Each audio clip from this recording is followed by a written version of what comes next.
కాదా? ఆ చెవులకి ఆటం బాంబు సౌండే వినపడదు, ఇంకా స్పీకర్ సౌండ్ ఏ వినపడుతుంది? ఏడ్చినట్టే ఉంది, ఎక్కడో నూతులు చూస్తున్నట్టుగా ఉంది. ఎవరు?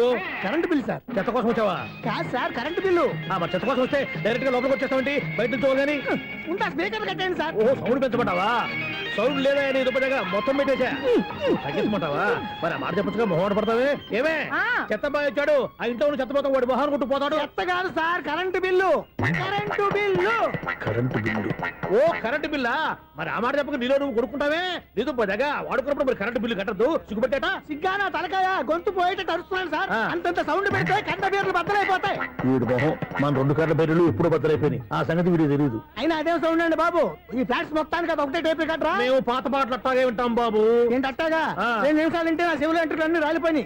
పాపం వింటే ఆవిడ ఎలా తట్టుకుంటుందో ఏంటో. ఇలా మరి చెవుల్లో కాటన్ బిల్లు పెట్టుకున్నారా? ఏంటే ఆమెతో నీకు దోకులు వచ్చిన పని చూసుకోవచ్చుగా.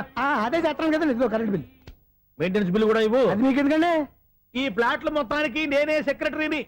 అలాగండి. చెప్పరేమండి సార్. మరి పండగ ఏమన్నా దయదలిస్తే మరి కొంచెం ఎంగిలి కప్పు ఇవ్వమంటావా? ఇది నాకెందుకు సార్? బాబాబు ఆ 2 స్పీకర్లు పట్టుకెళ్ళిపోయిన ఆయన ప్లీజ్. తల్లి మా ఆవిడ